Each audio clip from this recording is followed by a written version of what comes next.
నమస్కారం అమ్మా. గురువుగారు, ప్రతి ఒక్కరికి కూడా జన్మదినం అనేది సంవత్సరంలో ఒక్కసారే వస్తుంది. కానీ మన హనుమంతుల వారికి మాత్రం సంవత్సరంలో 2 సార్లు హనుమాన్ జయంతి ఉత్సవాలు జరుపుకుంటూ ఉంటాం. నిజంగా హనుమంతుల వారికి 2 జన్మదినాలు ఉన్నాయా గురుగారు? అలా ఎలా సాధ్యమవుతుంది? మామూలుగా చైత్ర మాసంలో ఒకసారి, వైశాఖ మాసంలో ఒకసారి మనం ఉత్సవాలు జరుపుకుంటూ ఉంటాం. నిజమైన జన్మదినం ఎప్పుడు గురుగారు? చైత్ర పూర్ణిమ, వైశాఖ బహుళ దశమి ఈ రెండు కూడా హనుమత్ జయంతులుగా చెప్పబడుతున్నాయి. అయితే మార్గశిర మాసంలో కూడా ఒక హనుమదారాధన, హనుమత్ జయంతిని చెప్పబడుతూ కూడా ఉన్నాయి. అంటే వీటి భేదాలు ఎలా ఏర్పడ్డాయని ఆలోచిస్తే వాల్మీకి రామాయణంలో మాత్రం హనుమంతుడు ఏ తిథిలో పుట్టాడో చెప్పలేదు. రాముడు ఎప్పుడు పుట్టాడో చెప్పారు, చైత్రశుద్ధ నవమి. అలాగని హనుమంతుడు పుట్టిన తిథి అనేది చెప్పబడలేదు. అయితే మంత్రశాస్త్రాల్లో హనుమంతుడి ఆరాధనకు సంబంధించిన చెప్పినప్పుడు మనకి పరాశర సంహిత అనే గ్రంథంలో మాత్రం వైశాఖే మాస కృష్ణాయాం దశమ్యాం మందవాసరే అని వైశాఖ మాసంలో బహుళ పక్షంలో దశమి నాడు శనివారం నాడు హనుమత్ స్వామి ఆవిర్భవించారు అని పరాశర సంహిత అనే మంత్రశాస్త్ర గ్రంథం మనకు చెప్తుంది. అయితే చైత్ర పూర్ణిమ నాడు పుట్టాడని చాలా చోట్ల వ్యాప్తిగా కనబడుతున్నది. దీనికి మనకు ప్రమాణంగా చైత్ర పూర్ణిమ నాడు హనుమత్ జయంతి ఉత్తరాదిలో బాగా చేస్తారు. మన హైదరాబాద్ నగరాల్లో కూడాను చైత్ర పూర్ణిమ నాడు చేస్తారు. కానీ ఇతర మన తెలుగునాట మాత్రం చైత్ర పూర్ణిమ చేయరు, హనుమత్ జయంతిని దీన్నే చేస్తారు. దీనికి భేదం ఏమిటా అని ఆలోచిస్తే పురాణాల్లో చెప్పిన దాని ప్రకారంగా స్వామి ఆవిర్భావం అనేటువంటిది ఆ ప్రమాణం అక్కడ, ఈ ప్రమాణం ఇక్కడ గోచరిస్తుంది. మంత్రశాస్త్ర ప్రమాణం తీసుకున్నారు ఇక్కడ. చైత్ర పూర్ణిమ అనేది దేని ఆధారంగా తీసుకున్నారు అని ఆలోచిస్తే వాళ్ళ ఉపాసనా శాస్త్రాల ఆధారంగా వాళ్ళు తీసుకున్నారు. ఇందులో ఏది సత్యమై ఉంటుంది అంటే ఏదో ఒకటి కదా సత్యం కావాలి అంటే మంత్రమూర్తులు వీళ్ళు. హనుమంతుడు ఒక మంత్రమూర్తి. ఆ మంత్రమూర్తి ఋషులు చేసిన తపస్సుకి సాక్షాత్కరించినప్పుడు వారికి ఆవిర్భావం ఎప్పుడు గోచరించిందో దాని ప్రకారంగా ఆ రోజుని నిర్ణయిస్తారు. అలాగా ఒకరు మార్గశిరం అంటారు, ఒకరు చైత్రం అంటారు. హనుమద్ అవతారాలు చాలా ఉన్నాయి. మనకు తెలిసి అంజనాదేవి పుత్రుడు హనుమంతుడు ఒకటే. హనుమంతుడు మంత్రమూర్తి. మంత్రమూర్తులు పుట్టేవారు కాదు, ఉన్నవాళ్ళు. వాళ్ళు ఎప్పుడూ ఉంటారు మంత్రమూర్తులు. ఎవరా మంత్రాన్ని జపిస్తారో వారికి ఆ దైవం సత్యం. చారిత్రక పాత్రలు కావాలి, మంత్ర దేవతలు. ఇలాగా ఆ హనుమన్ మంత్రాలు చాలా ఉన్నాయి శాస్త్రాల్లో. అలాంటి హనుమంతుడు సాక్షాత్ రుద్రస్వరూపుడు. లోక కళ్యాణార్థం ఒకానొక ప్రయోజనం కోసమని అంజనాదేవి గర్భంలో ఆయన ఆవిర్భవించారు. అది మాత్రం వైశాఖంలో బహుళ దశమి అని చెప్తున్నారు ప్రసిద్ధిగా. అందుకు అది మనం ప్రమాణంగా తీసుకుంటున్నాం. అయితే కొంతమంది చెప్తారు అది ఎంతవరకు ప్రమాణము, కానీ ఆయన ఉద్భవించింది మాత్రం వైశాఖ బహుళ దశమే. కానీ హనుమత్ స్వామి ఉద్భవించిన తర్వాత సూర్యుడి వైపు వెళతాడు కదా, వెళ్ళినప్పుడు ఇంద్రుడు వజ్రాయుధంతో కొడతాడు. దానితో హనుమంతుడు మూర్ఛితుడై పడిపోతాడు. అంత వజ్రాయుధం కూడా ఆయన ఏం చేయలేకపోయింది. అప్పుడు మూర్ఛితుడై పడిపోగానే వాయుదేవుడు తన పుత్రుడికి ఇలా జరిగిందని చెప్పి స్తంభింపజేస్తాడు వాయుని. అప్పుడు బ్రహ్మదేవుడు వచ్చి హనుమంతుడిని, పసిగా ఉన్న హనుమంతుడిని ఒళ్ళో పెట్టుకుంటాడు. తర్వాత ఆయన చెయ్యి తీసి నిమరగానే హనుమంతుడికి మెలకు వస్తుంది. కనుక వైశాఖ బహుళ దశమి నాడు పుట్టిన హనుమత్ స్వామి తిరిగి దెబ్బతిన్నాక బ్రహ్మదేవుడి ఒళ్ళో తిరిగి లేచినది చైత్ర పూర్ణిమ కనుక దాన్ని కూడా లెక్క కట్టి 2 జయంతులు ఆయనకు చేశారు అని కొందరు పెద్దల వివరణ ఇచ్చారు. కనుక 2 రకాల జయంతులు అంటే మొదట పుట్టినది అదే, తర్వాత దెబ్బతిని మళ్ళీ ఆయన రావడం అనే దాన్ని కూడా మరొక ఆవిర్భావం కింద భావన చేశారు. పైగా ఋషులకి సాక్షాత్కరించినటువంటివి కూడా ముహూర్తాల కిందకు వస్తాయి. ఏ ముహూర్తంలో సాక్షాత్కరించాడో దాన్ని వాళ్ళు ప్రధానంగా చెప్తారు. ఇక హనుమన్మూర్తులు చాలా చాలా ఉన్నాయి. హనుమన్ మంత్రభేదాలు కూడా చాలా ఉన్నాయి. పంచముఖాంజనేయ మూర్తి ఉంది, అది రామాయణంలో కనబడుతుంది మనకి. అదేవిధంగా ఆపదుద్ధార హనుమన్ మంత్రుడు మరో మంత్రం ఉంది. విశేషంగా హనుమన్ మంత్రాలు చాలా చాలా గోచరిస్తాయి. తులసీదాసుల వారు హనుమదుపాసకుడు. ఆయన అలాంటి హనుమన్ మూర్తిని చూశాడు ఆయన ప్రత్యక్షంగా. అందుకే హనుమాన్ చాలీసా మొదలైనవన్నీ ఆయనే రాశారు కదా. కనుకనే కథలో పాత్రగా ఉన్న హనుమంతుడు, మంత్రశాస్త్రాలు హనుమంతుడు, ఈ రెండిటికి మనకి తేడా ఎందుకు కనిపిస్తుందంటే కథలో పాత్ర వచ్చినప్పుడు హ్యూమన్ లిమిటేషన్స్, ఒక మానవుడిగా ఉన్నప్పుడు ఎలా ఉంటారో అలా ప్రవర్తించాడు ఆయన.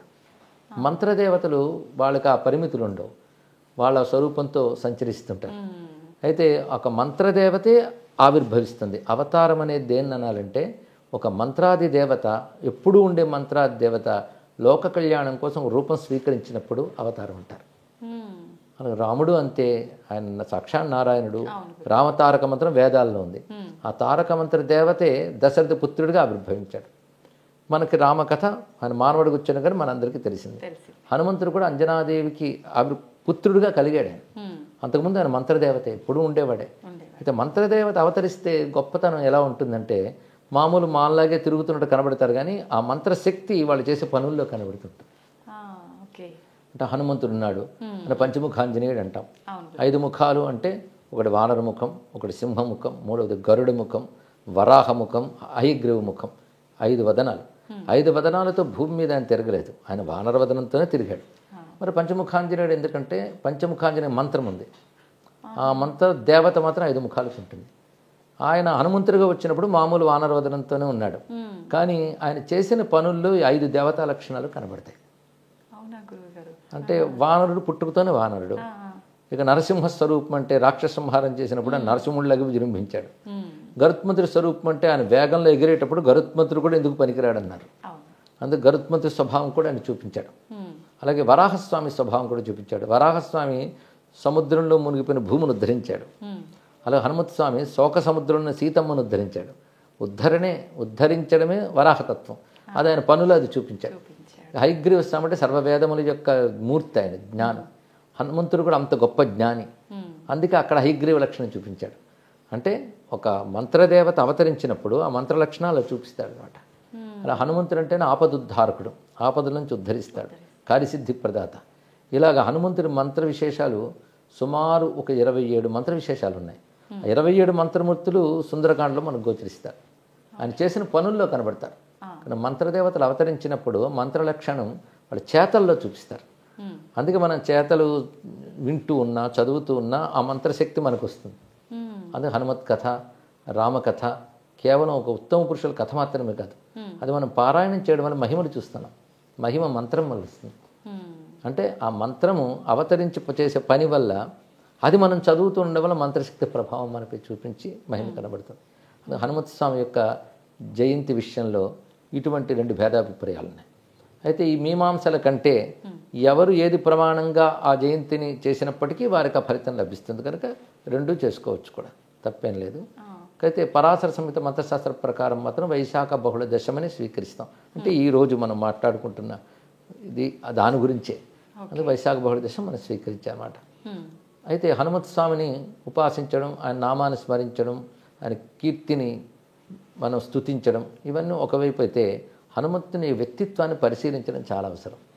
హనుమంతుడి వ్యక్తిత్వాన్ని మనం పరిశీలించినట్లయితే అది నేటి యువతకి చాలా ముఖ్యమైన అంశం.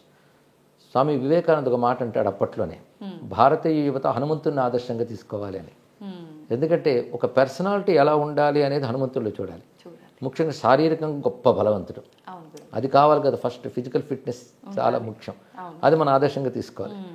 దానికి తగ్గ క్రమశిక్షణ, ఉరికిన శరీరం బలంగా ఉండాలంటే సరిపోతుందా, దానికి తగ్గ క్రమశిక్షణ, యోగము అవన్నీ ఉండాలి. హనుమంతుడు ముందు శారీరక బలం, రెండవది బుద్ధి బలం. హనుమంతుడు గొప్ప జ్ఞాని.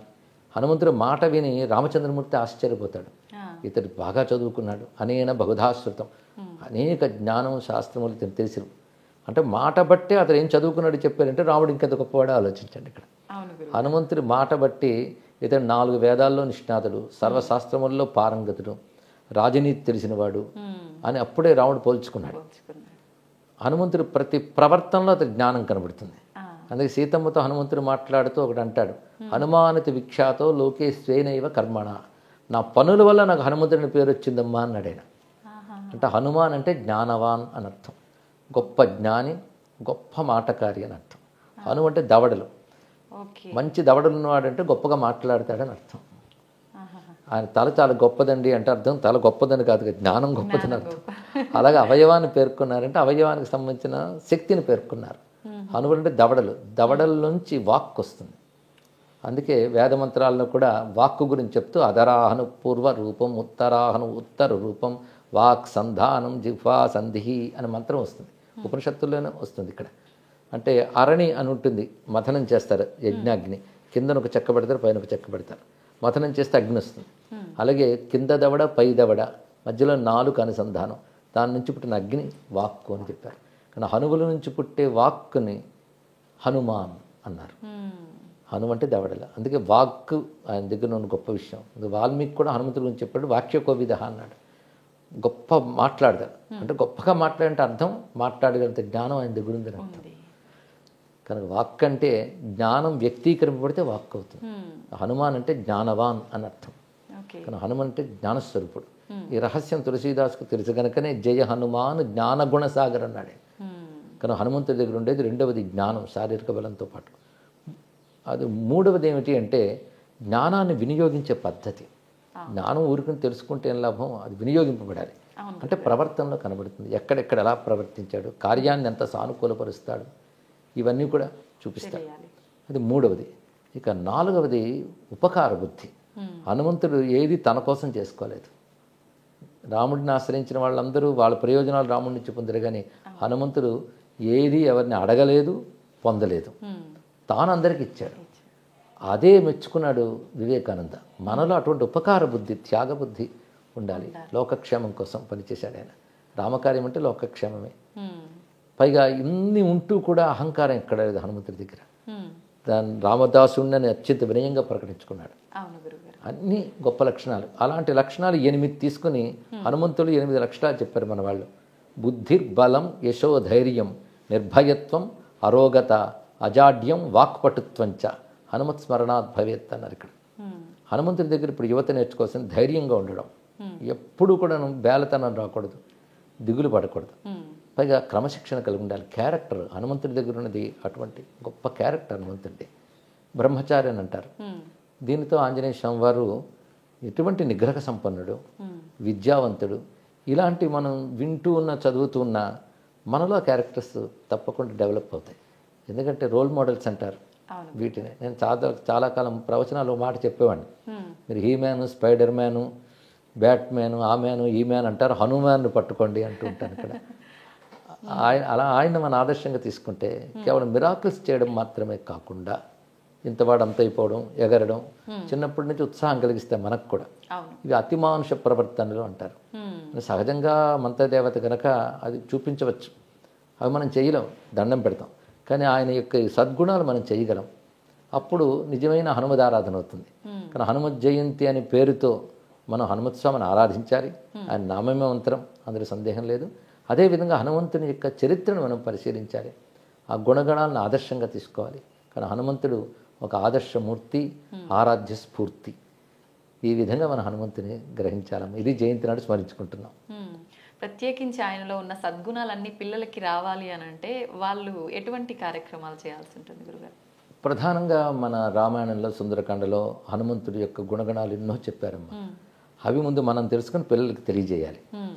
తెలియజేసి పైగా హనుమంతుడు అంటే పిల్లలకు కూడా చాలా ఆసక్తి. అవును గురుగారు. అసలు భారతదేశంలో ఉన్న ఆలయాలు స్టాటిస్టిక్స్ తీస్తే ఎక్కువ గుడులు ఉన్న దేవుడు అంటే హనుమంతుడు. ఆయన తర్వాత గణపతిని చెప్పారు, కానీ హనుమంతుడే ప్రధానం మన దేశంలో. అది విశేషం. ముఖ్యంగా ఛత్రపతి శివాజీని తీర్చిదిద్దిన సమర్థ రామదాసు హనుమద్ ఉపాసన చేత ఆయన సిద్ధపురుషుడయ్యి ఛత్రపతి శివాజీని తీర్చిదిద్దాడు. ఆయన ఈ దేశం ఆసేతు సీతాచలం పర్యటించి కొన్ని వందల హనుమదాలయాలు నిర్మాణం చేశాడు ఆయన.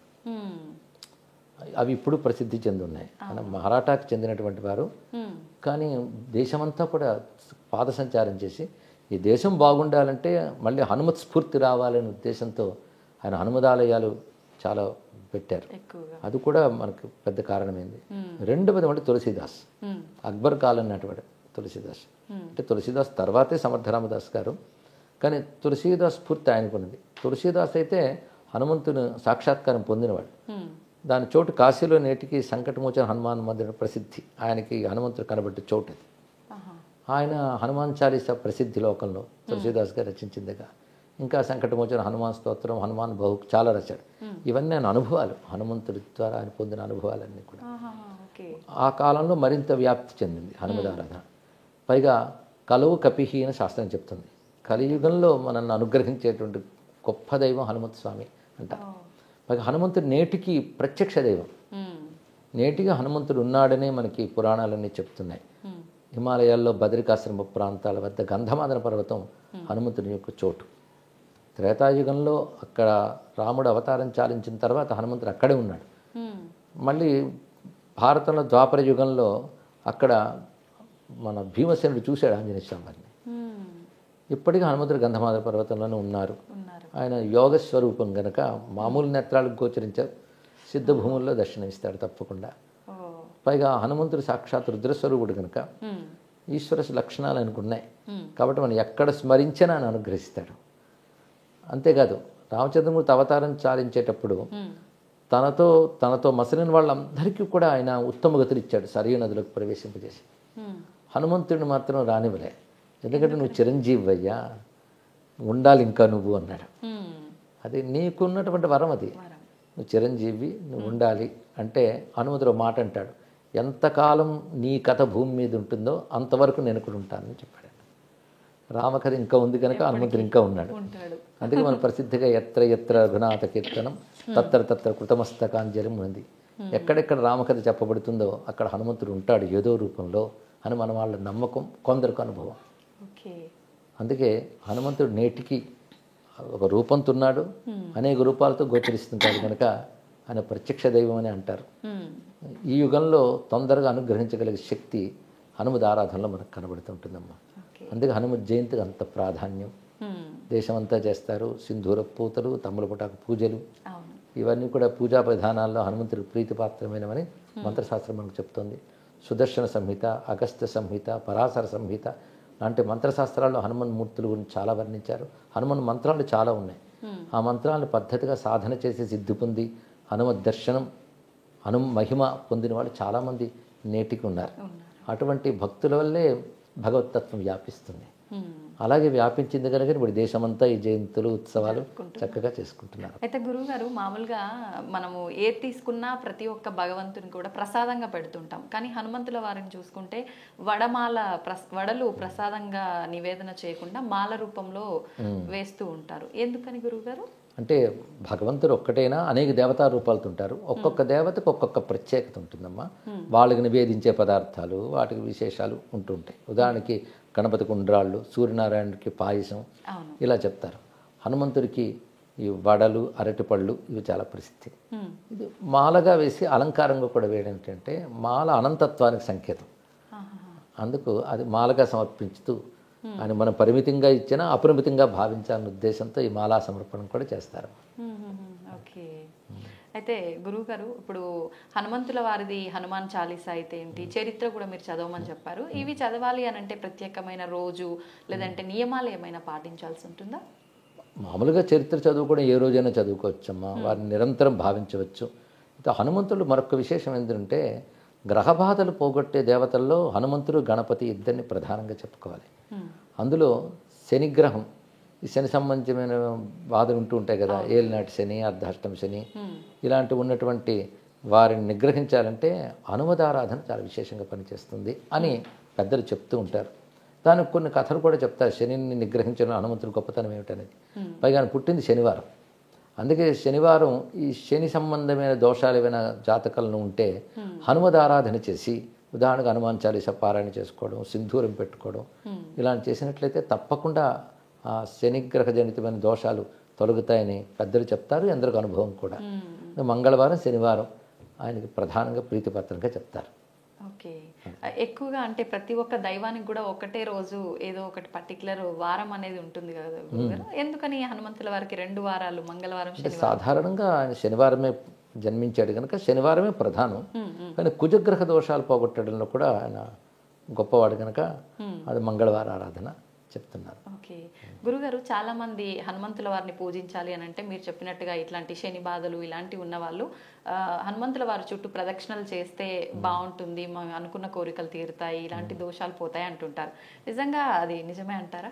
చాలా మందికి అనుభవం అమ్మా, అందుకే అవి తీసిపారేయడానికి లేదు, చేసిన వాళ్ళకి లభిస్తున్నాయి. నా కోరిక ఏంటంటే అక్కడితో ఆగిపోకూడదు. ఎందుకంటే ప్రతివాడికి గ్రహబాధలు ఉంటే తొలగాలి, ఆనందంగా ఉండాలనుకుంటారు, చెయ్యొచ్చు. కానీ దానికంటే ముందు వ్యక్తిత్వం బాగు చేసుకోవాలి, క్యారెక్టర్ బాగు చేసుకోవాలి, ఉత్తమ వ్యక్తులుగా తయారవ్వాలి. ఆ కోణంలో హనుమంతుడిని ఆరాధించాలి. కేవలం మహిమల కోణంతోనే కాకుండా హనుమంతుడి వ్యక్తిత్వాన్ని చూసి అంత గొప్పవాళ్ళం మనము కావాలని, ఎప్పుడైనా ఒక మనకి ఐడియల్గా ఒక వ్యక్తిని కానీ ఆరాధిస్తుంటే మనకు ఆ లక్షణాలు వస్తూ ఉంటాయి. అందుకే హనుమద్ ఆరాధన వల్ల మనం ఇలాంటి సత్స్వభావాలు, మంచి గుణాలు అలవరుచుకుంటే అది నిజమైన హనుమద్ భక్తి అనిపించుకుంటుందమ్మా. అది రావాలి, అది రావాలని మన హనుమంతుని ప్రార్థిద్దాం. అవును గురుగారు, తప్పకుండా. గురుగారు హనుమాన్ జయంతి అనగానే ఎక్కువగా ఆలయాల్లోనే మనకు జరుపుతుంటారు. ఇంట్లో చేసుకోవాలి అనుకునే వాళ్ళు సింపుల్గా ఎలా చేసుకోవచ్చు? హనుమంతుడి చిత్రపటం పెట్టుకుని మనం షోడశోపచార పద్ధతులు ఎక్కడైనా దొరుకుతాయి. ఏవి దొరకకపోతే హనుమాన్ నామాలు చాలు. శ్రీ ఆంజనేయాయ నమః, హనుమతయ్య నమః, మారుతయ్య నమః అంటే ఆయన నామాలతోనే తమలపటాకులు పూజ చేసుకోవడం, సింధూర పూజ చేసుకోవడం, ధూపం దీపం ఈ పళ్ళు ఏవో నైవేద్యం పెట్టుకు చేసుకుని సరిపోతుంది. ఆలయాల్లో ప్రతిష్ఠ చేస్తారు కనుక శక్తి ఎక్కువ కేంద్రీకృతం అవుతుంది కనుక ఆలయాలకు వెళ్ళడం కూడా మంచిదే. ఇంట్లోనూ చేసుకోవాలి, ఆలయాలకి వెళ్ళాలి. గురుగారు లాస్ట్లో ఇంకొక చిన్న సందేహం. హనుమంతుని వారి ఎదురుగా నించొని నమస్కారం చేసుకోకూడదు, ఆయన్ని తాకకూడదు అంటుంటారు. ఇదంతా నిజమే అంటారా? అవేమీ లేవమ్మా. ఏమీ లేవు. తాకడం అంటే ఆలయాల్లో గర్భగుడిలో పెట్టినప్పుడు ఆ మంత్ర నియమాలు ఉంటాయి కనుక మనం దూరం నుంచి నమస్కారం చేసుకుంటాం. ఏ దేవతకి ఎదురుగా ఉండి నమస్కరించకుండా పక్కకు పెట్టడం వినయంతో కూడినటువంటి అంశం అమ్మా.